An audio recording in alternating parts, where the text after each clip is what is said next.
কল্পনা করুন ভোরের প্রথম সূর্যের আলোয় গঙ্গার ঢেউয়ের ওপর পড়েছে। বাতাসে ধূপের গন্ধ, মন্দিরের ঘণ্টার ধ্বনি কানে আসছে। আপনি দাঁড়িয়ে আছেন শিব মন্দিরের সামনে, হাতে বেলপাতা আর গঙ্গার জল। আজ শ্রাবণ মাসের শেষ দিন, এমন এক দিন যা বদলে দিতে পারে আপনার জীবনের পথ। আজ আমি আপনাকে শোনাবো এই দিনটিতে করণীয় কিছু সহজ কিন্তু শক্তিশালী কাজের কথা, আর বলবো কেন এগুলো করলে জীবনে আসে সৌভাগ্য, শান্তি আর সমৃদ্ধি। শ্রাবণ মাস শুধু একটি মাস নয়, এটি ভক্তির উৎসব।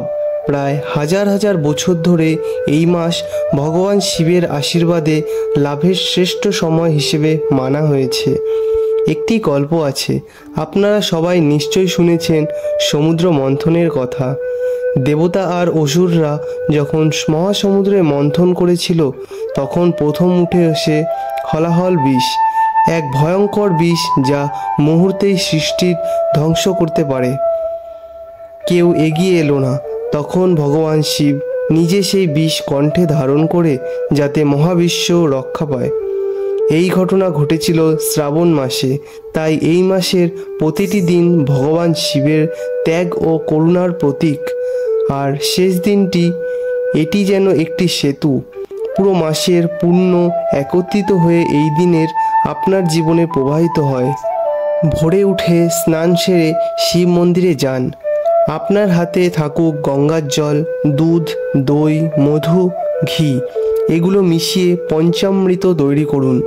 শিবলিঙ্গে ঢালার সময় অনুভব করুন যেন এই প্রবাহ আপনার জীবনের সমস্ত দুঃখ কষ্ট ধুয়ে নিয়ে যাচ্ছে।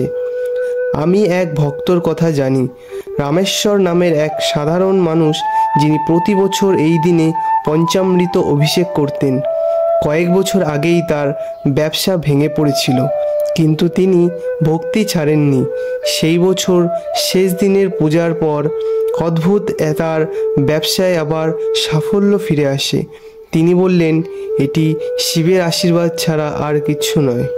বেলপাতা শিবের কাছে ততটাই প্রিয় যতটা শিশুর কাছে মায়ের হাসি। 3টি পত্র ব্রহ্মা, বিষ্ণু এবং মহেশ্বরের প্রতীক। প্রতিটি পাতা অর্পণের সময় মনে মনে বলুন, ওং নমঃ শিবায়। অনুভব করুন প্রতিটি পাতা আপনার জীবনের একটি সমস্যা দূরে সরিয়ে নিয়ে যাচ্ছে। এই মন্ত্র কেবল শব্দ নয়, এটি একটি শক্তি। 108 বার জপ করুন। আমি নিজে লক্ষ্য করেছি, এই মন্ত্র জপ করার পর মন অদ্ভুত শান্তি পায়। শাস্ত্রে বলা আছে, এই মন্ত্র জীবনের বিপদ, রোগ, অকাল্য মৃত্যু সব কিছুই দূর করতে সক্ষম। একটি ছোট্ট কাহিনী দিয়ে শুরু করা যাক। মেঘনা নামের একটি মেয়ে শ্রাবণের শেষের দিনে তার প্রথম বেতনের কিছু অংশ দিয়ে অনাথ আশ্রমে দান করেছিলেন। কয়েক মাসের মধ্যেই সে একটি বড় চাকরি অফার পায়। হয়তো কাকতালীয়, কিন্তু শাস্ত্র বলে যে দান করে সে শুধু অন্যকে নয়, নিজেকেও সমৃদ্ধ করে। এই সময় গৃহশুদ্ধি করার জন্য ধূপ ও ধুনো জ্বালিয়ে পুরো বাড়িটা ঘুরে আসুন। কল্পনা করুন, ধোয়া শুধু আপনার ঘর নয়, আপনার মনও পরিষ্কার করছে। উপবাস মানেই শুধু না খাওয়া নয়, এটি আত্মনিয়ন্ত্রণের অনুশীলন। এই দিনে শরীরকে বিশ্রাম দিন, মনকে দেবতার চিন্তায় ভরিয়ে দিন। আপনার গুরুজন ও পূর্বপুরুষদের আশীর্বাদের জন্য গিয়ে মায়ের, বাবার এবং দাদু ঠাকুমার পায়ে হাত দিন। দেখবেন তাদের মুখের আশীর্বাদের হাসি, সেটাই সবচেয়ে বড় সম্পদ। প্রভাতে বা সন্ধ্যায় 20 মিনিট চোখ বন্ধ করে বসুন। শিবের ত্রিনেত্র কল্পনা করুন।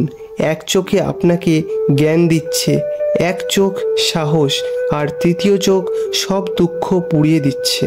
বন্ধুরা, শ্রাবণ মাসের শেষ দিনটি আসলে আমাদের মনে করিয়ে দেয়, জীবনের পরিবর্তনের সুযোগ সবসময় আসে, শুধু দরকার সেই মুহূর্তকে গ্রহণ করার সাহস।